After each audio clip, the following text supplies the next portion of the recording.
Hi, this is Aniket Atmakuri. Hi, this is Malika here. Our project was on building a quadriplegic assist device using EOG signals.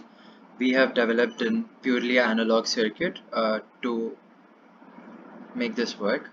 So basically, disabled people face a lot of obstacles in real life, and they constantly need external support for them to perform even the most rudimentary tasks.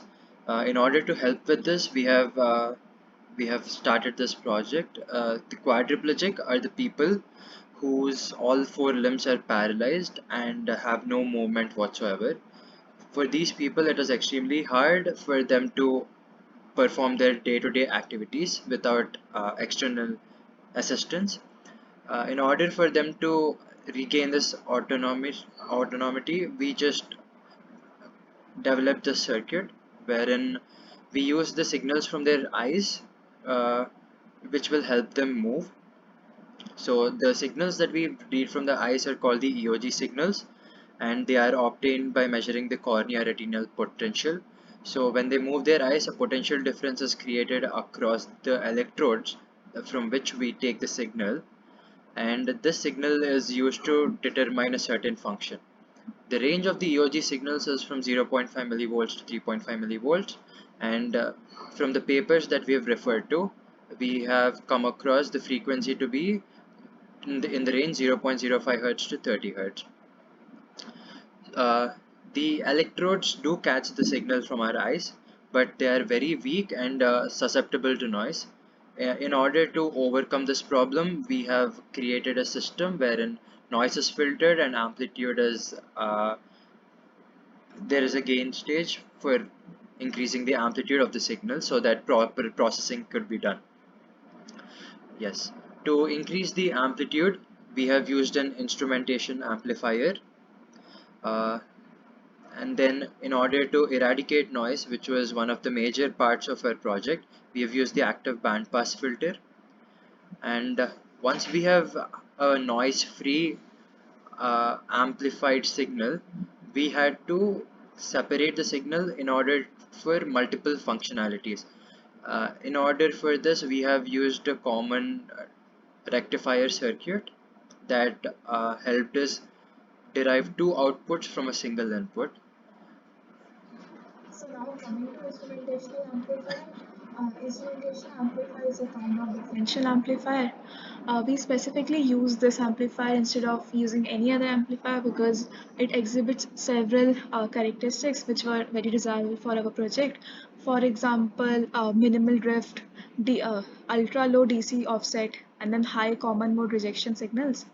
So this is the diagram of our instrumentational circuit in which these two are used as buffers, which helps us to consider the input impedances and things. So and this is the gain stage where we have provided gain because the signal was very low. These are the whole derivation what we did for providing gain in the instrumentational amplifier. So we saw that the gain was dependent on R and the R gain, so we chose them according to that. We chose R gain as 5.56 kilo ohms, and this is the simulations. This is the diagram of the simulations we made in LT Spice. We got this result. So like this, for this we provided a sine. Okay, so in this input signal was 3.5 into 10, 3.5 into 10 to the power minus 3, because as we saw from the research papers, the maximum what we can get from the eyes is 3.5 millivolts. So and we provided a sign in that. This was giving us a gain of 10 as it was desired. Then coming to the next stage, which was our filter stage, which had to be provided to in order to eliminate the noises. So the purpose of using the active bandpass filter was that it has a steeper cut and it also provided us the gain. And then this was our circuit for the active bandpass filter. In this we took the R1, RC, C1, R2 and C2 values as this. And then this was our LT Spice simulations in which we gave a gain of 48. And so you can see the border plot of this in the result of this simulation. Once the noise has been eradicated, we wanted to further amplify the signal for proper processing.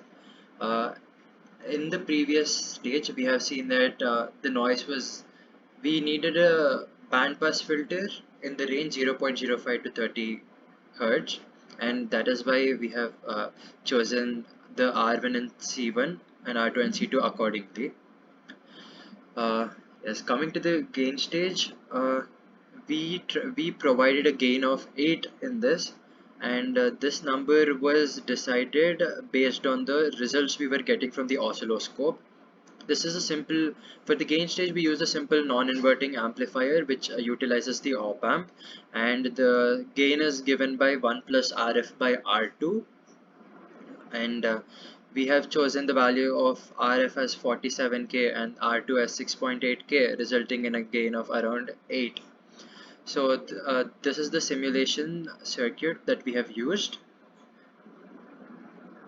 Now once the noise-free signal has been amplified, it was ready for processing.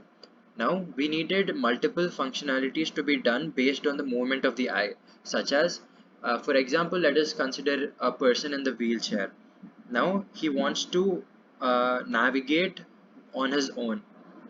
Now if he wants to move right, as his limbs are not functional, our project helps him to move to the right just by looking right, and move to the left by looking left. This was done using the last stage.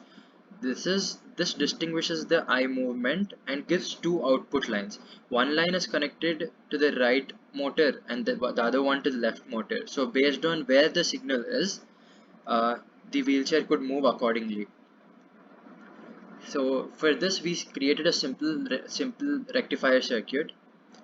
Uh, so basically, when we move our eyes right, we have a positive pulse in our signal, and when we move our eyes left, we observe a negative pulse. In order to segregate this, we just put two diodes, one in forward biased configuration and one in negative biased, reverse biased configuration.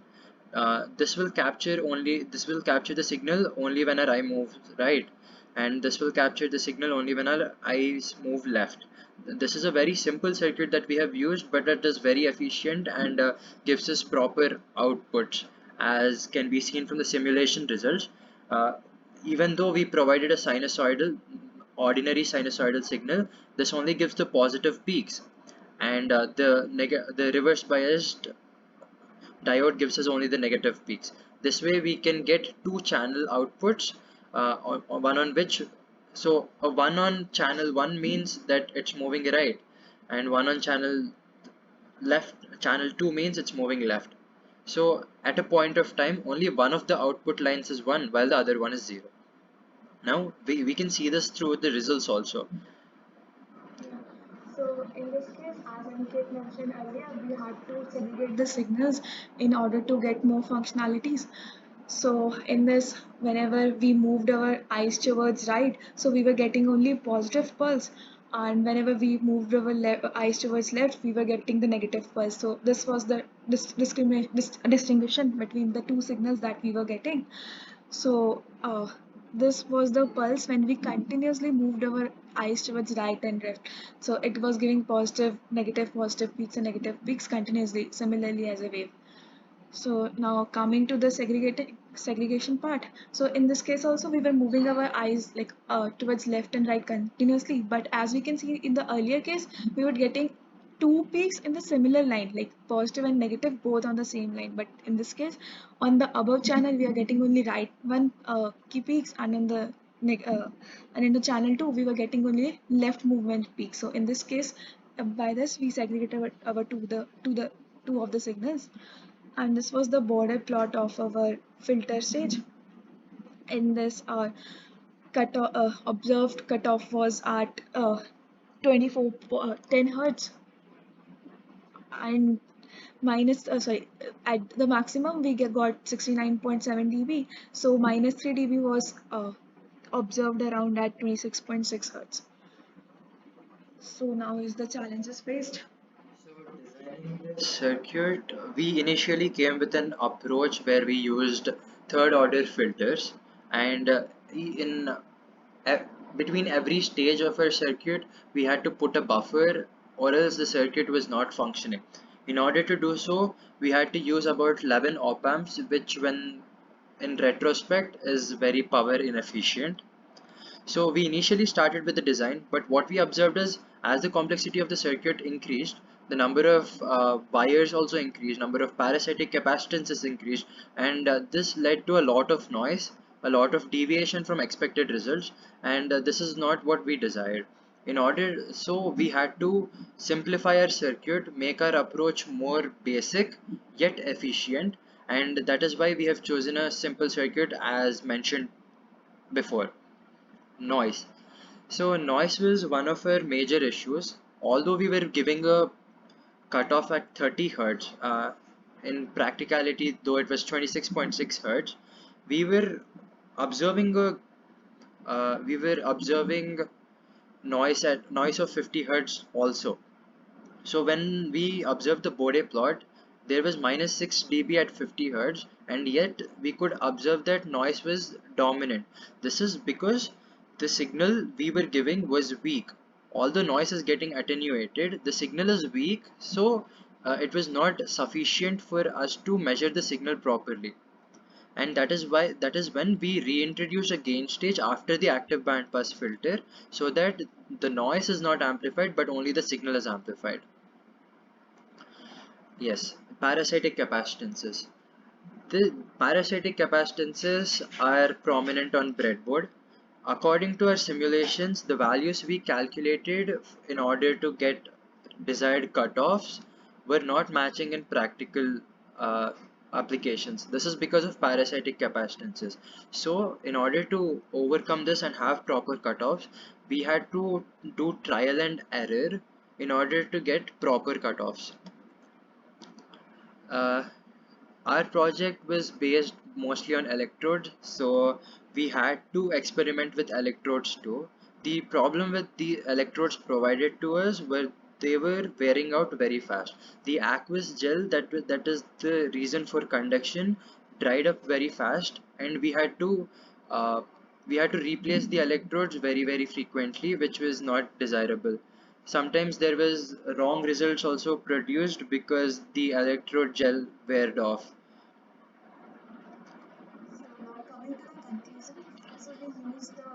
We used first of all the instrumentational amplifier for giving gain to our circuit as the signal was very low. We used active band pass filter for filtering the noise. We used the gain stage and rectifier stage. So by using all these components, we were able to make our whole circuit, which would assist the quadriplegic For people movement. for movement. And the main thing of our circuit is it's as simple as the most of the advantage of our circuit is its simplicity. So you can as see we segregated the signal also in the most of the efficient and simpler method we can. So after this, we can move our project further by applying this or connecting the signal, the circuit to a wheelchair. So it's like whenever we move our eyes towards left or right, or we can also include more functionalities in it. So according to the functionalities, we can make a wheelchair move. So that's all for the project. The eye tracking could also be done with other sensors which are pre- uh, they're predominant in the market right now. There have been many studies wherein they use sensor to track the movement of eye, but the problem with that is the sensitivity of the sensor. So if the sensitivity of the sensor is very high, which is not ideal for our scenario. It is also because uh, in terms of cost, our circuit is very suitable, as in where the using a sensor would be costlier. So this is just an added benefit with our circuit. We have referred to the following papers, the links provided in the report, and we would like to thank Dr. Anshu Sarje ma'am because she has given us a wonderful project and we thoroughly enjoyed doing the project. And we would like to thanks to all the support she gave us, and whenever we were not able to do the thing, so to guide us what we can do and what we can't. So okay, thank you. Thank you.